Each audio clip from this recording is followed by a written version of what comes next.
Divaldo Vieira, bom dia, Divaldo. Bom dia, Fernanda, e bom dia, ouvintes da CBN. Divaldo, o que acontece aí com o motorista em situações distintas, suspensão e cassação?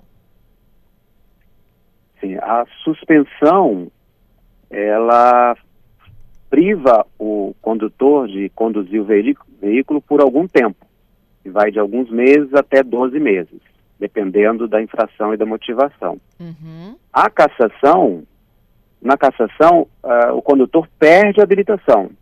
Ele não está mais habilitado. Aí ele tem que aguardar 2 anos e depois de 2 anos ele tem que fazer um processo que chama de reabilitação, que ele vai ter que fazer todos os procedimentos e provas que ele fez lá atrás para ser habilitado, ele vai ter que fazer de novo. É como se voltasse para a autoescola. Então é uma situação mais complexa. Não é obrigado a fazer as aulas, mas ele tem que fazer todas as provas, é mais complexa. A Ele não é pessoa obrigado a perde a fazer as habilitação. aulas de quê? De trânsito ou as teóricas?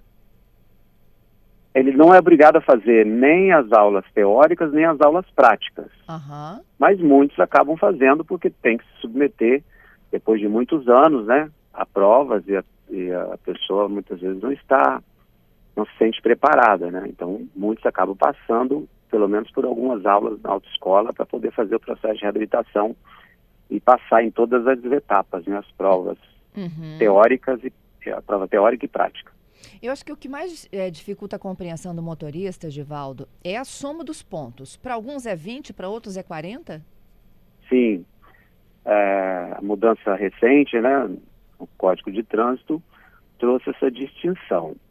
Então, a somatória de pontos que vai disparar o processo de suspensão vai depender da quantidade de infrações gravíssimas que o condutor tenha tido nesse período de 12 meses anteriores, né? Então, se ele não teve nenhuma infração gravíssima, ele pode chegar aos 40 pontos. Se ele tiver tido pelo menos uma infração gravíssima, então a suspensão vai se dar quando somar 30 pontos. E se ele tiver 2 ou mais infrações gravíssimas nesse período de 12 meses, aí o processo de suspensão vai ser disparado aos 20 pontos. Uhum. E o que é gravíssimo para o Código de Trânsito Brasileiro? As infrações gravíssimas, elas são diversas, eu não tenho como te relatar todas aqui, mas geralmente são aquelas de grande potencial de provocar sinistros, acidentes, né? Como, por exemplo, ultrapassar o semáforo vermelho, recusar o teste do bafômetro, né? São diversas infrações gravíssimas. Entendido. Bom, e aí como que se dá essa notificação? É por um período de 12 meses? Essa é uma outra dúvida, 12 meses ou um ano? 12 meses, né? A contar da primeira, né? A contar da primeira infração. Então, Aham.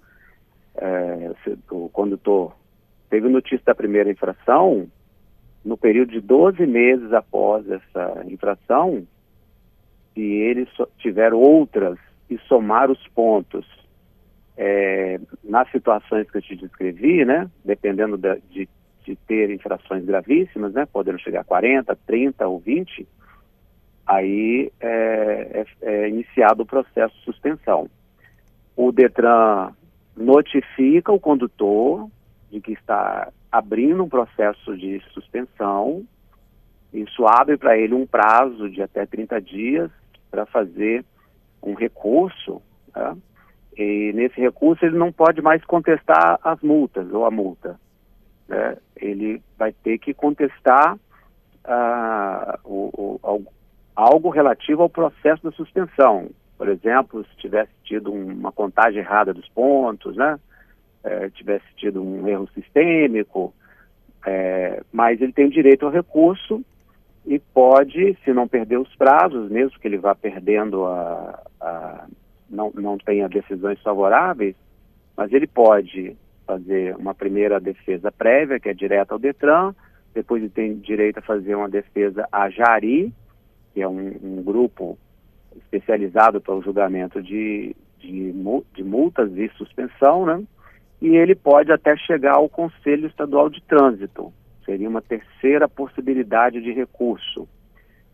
Se ele não fizer esses recursos, ou fazendo esses recursos e sendo julgado, se ele perder ao final, aí o DETRAN conclui o processo e emite o bloqueio da habilitação. Neste momento, ele recebe uma outra notificação informando que a sua habilitação está bloqueada. A partir do bloqueio, ele não deve mais conduzir o veículo, porque se ele for flagrado conduzindo ou tiver uma infração no seu veículo que venha para o nome dele, né, se tiver uma infração aí nesse período que ele está suspenso, aí vai gerar um outro processo, que é o processo da cassação. Entendido. Esse bloqueio, ele tem que ir a uma agência do DETRAN e entregar a carteira dele ou não? Não precisa ir ao DETRAN entregar a carteira. A entrega da habilitação pode ser online. A gente criou essa possibilidade no site do DETRAN. Mas ela é usada, ela não é obrigatória para ter o processo. Ela é usada assim, vamos dizer, a pessoa realmente reconhece que teve as infrações, que a penalidade de suspensão é cabida para ele. Se ele quiser adiantar o processo, aí ele vai no DETRAN, no site do DETRAN, ou comparece à agência do DETRAN, fazendo esse ato, né, de entregar a sua habilitação. Aí isso permite antecipar a penalidade dele, ele não ficar aguardando transcorrer todo o tempo e prazo de recurso. Entendido. Edivaldo, na tua opinião, vem crescendo o número de pessoas com carteiras suspensas e cassadas? Vem crescendo. A gente nós tivemos que, inclusive, que reforçar nossas comissões julgadoras aqui, dado o número elevado de infrações e também processos de suspensão e cassação. Cresceram ao longo dos últimos anos. Por mais ocorrências graves, é isso? Por Ou mais uma somatória de ocorrências? Pela somatória de pontos e por algumas infrações que provocam suspensão diretamente, sem contar pontos. Por exemplo, recusar o teste do bafômetro, velocidade, passar num radar na velocidade acima de 50% do permitido, dirigir sob influência de álcool, que é quando é feito o teste do bafômetro, né, e a pessoa constata que tem influência de álcool, além da recusa, dirigir ameaçando pedestres, disputar racha ou promover o racha, né, aquela corrida, que é ilegal, realizar manobras perigosas, deixar de prestar socorro em caso de acidente, forçar ultrapassagem entre veículos, transpor bloqueio viário policial, né? Muitos tentam furar a blitz, né? Até jogam um carro em cima do agente de trânsito ou do policial, e isso provoca a suspensão direta também. E exceder a velocidade mais de 50%, como eu tinha falado. Estas provocam o que a gente chama de suspensão direta, não depende de somatória de pontos. Ocorreu uma destas, a consequência vai ser iniciar um processo de suspensão da habilitação assim que o processo da infração for concluído. Entendido. Minha outra dúvida, quem for flagrado dirigindo, mesmo depois de uma comunicação de suspensão ou cassação, o que acontece?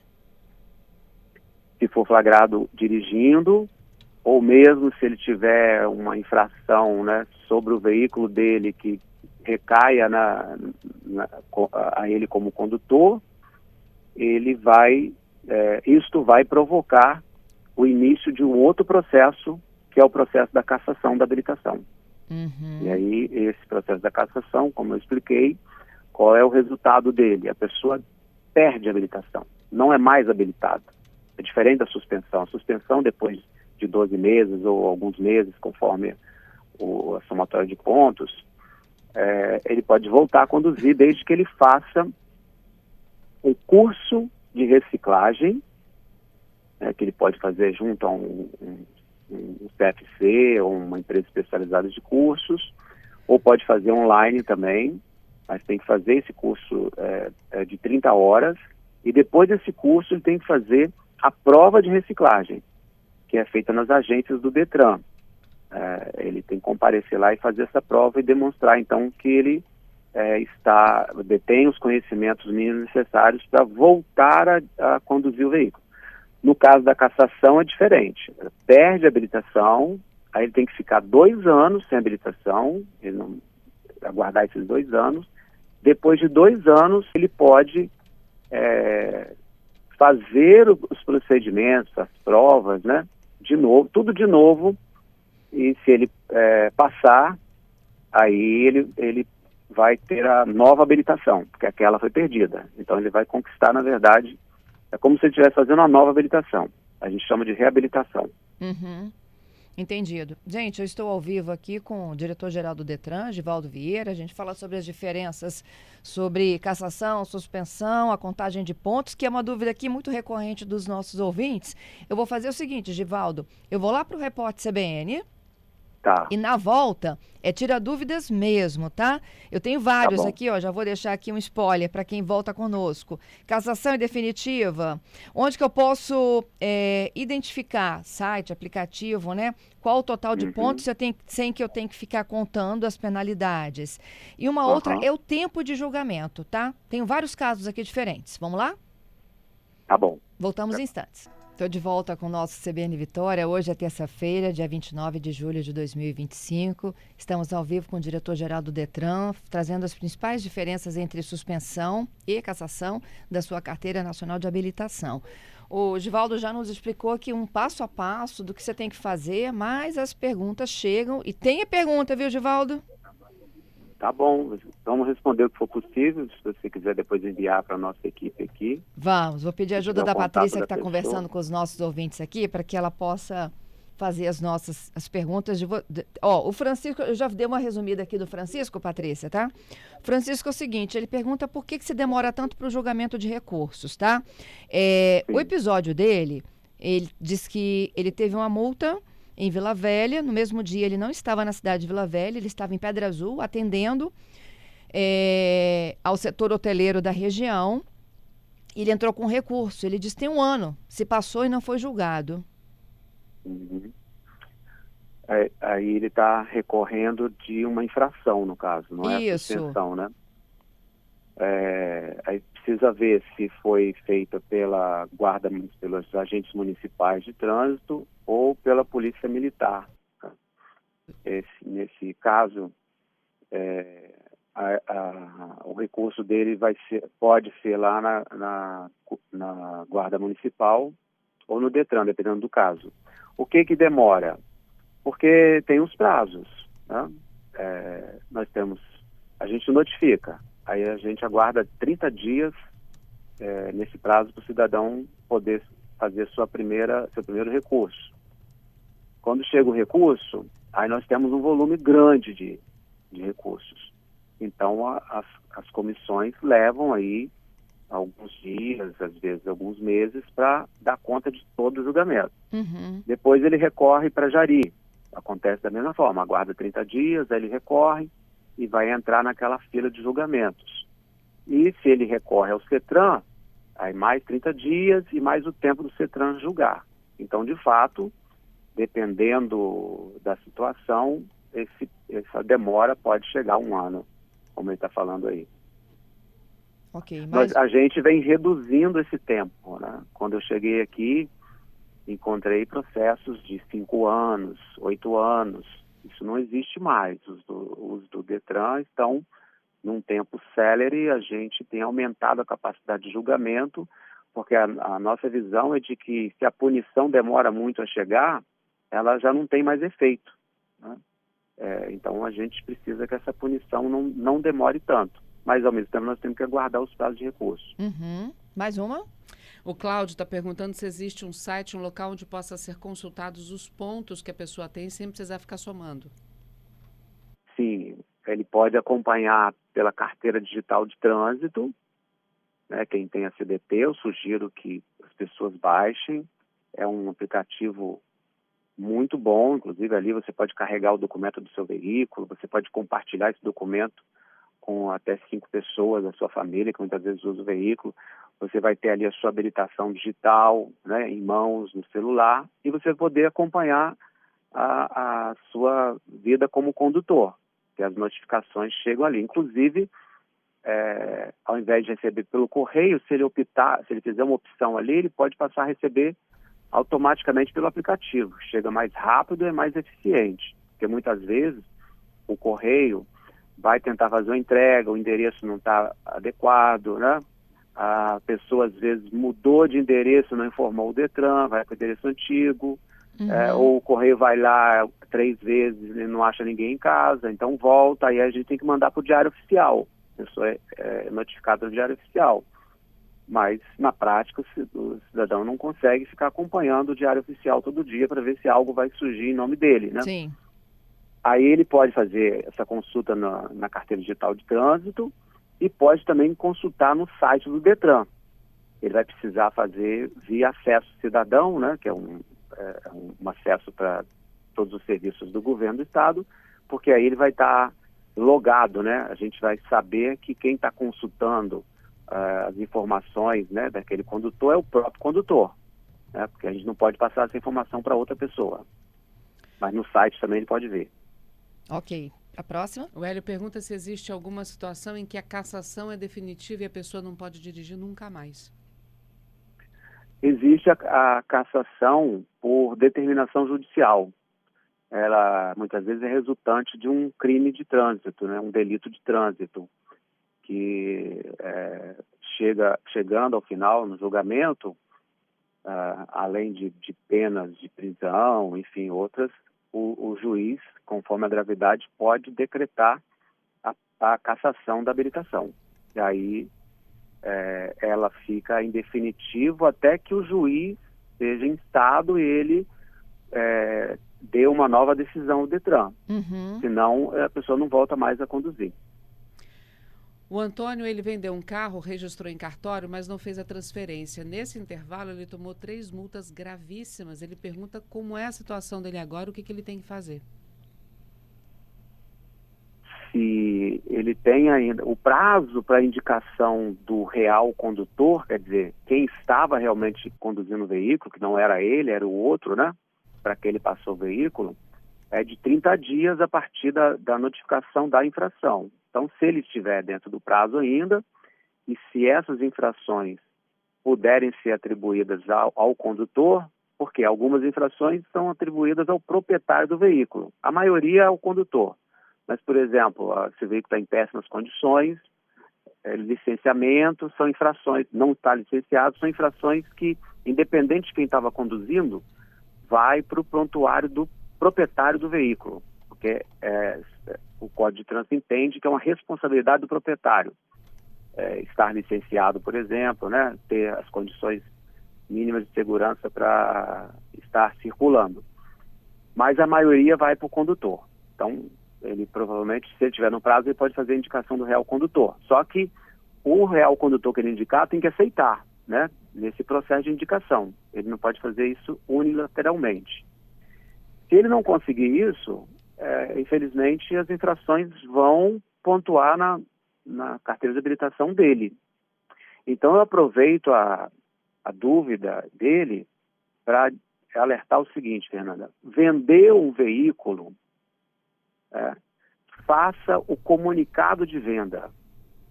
Porque quando você faz o comunicado de venda, se o outro não fizer a transferência do veículo, você fica protegido. O comunicado de venda pode fazer junto à agência do Detran, pode fazer através de um despachante, né? Algumas pessoas preferem.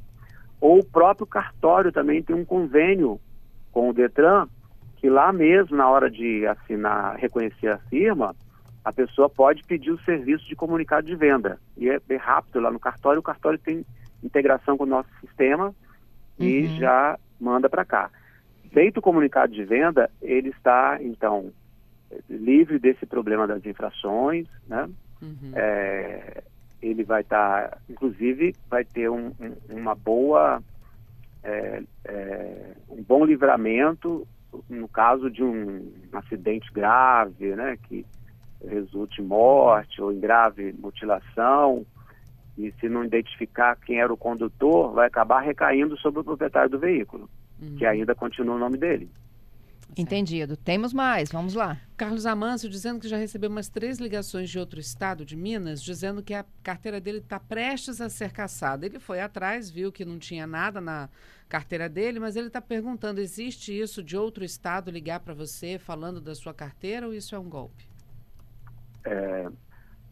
Em muitos casos é golpe, né? Quando fazem contato, falando de suspensão ou cassação, e muitas vezes cobram um valor para regularizar e a pessoa de boa fé acaba caindo nesse golpe.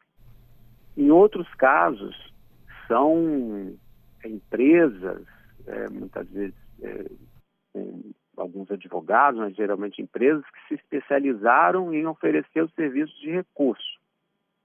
E aí aborda a pessoa. Em muitos desses casos são de fora do estado. O que eu posso garantir aos nossos ouvintes é que esses dados, a informação das infrações, da suspensão, da cassação, os dados de contato da pessoa não são colhidos daqui do Detran. Nós temos um sistema altamente protegido e nós não temos roubo de dados aqui. Mas existem outras formas de acessar esses dados, inclusive em nível nacional. O Senatran, a Senatran, ela através do SERPRO, ela vende informações de veículos e aquelas de condutores são possíveis vender. E existem aqueles que, de alguma forma, conseguem esses contatos por outra fraude, né? Um outro banco de dados, e aí mandam para vários. Muitas vezes a pessoa nem habilitação tem, ou não está cassada, mas ele conseguiu aquele telefone, né? Ou aquele e-mail, num outro banco de dados, que não é do trânsito, e tenta aplicar esse golpe ou chegar ao interessado. Então é preciso ficar atento, receber um comunicado desse, desconfie que seja um golpe, verifique no site do Detran ou na carteira digital de trânsito como é que está a sua situação. É isso. Givaldo, obrigada mais uma vez, hein, pela gentileza. Ô, Fernanda, foi um prazer falar e precisando de mais vezes, estamos à disposição para esclarecer os ouvintes, né, que as regras do trânsito elas são muitas e realmente elas acabam se tornando um tanto complexas para que o cidadão, no seu dia a dia, né, esteja atento a todas elas. Nós passamos aqui por algumas regras fundamentais, mas é sempre bom esclarecer. Até a próxima, viu?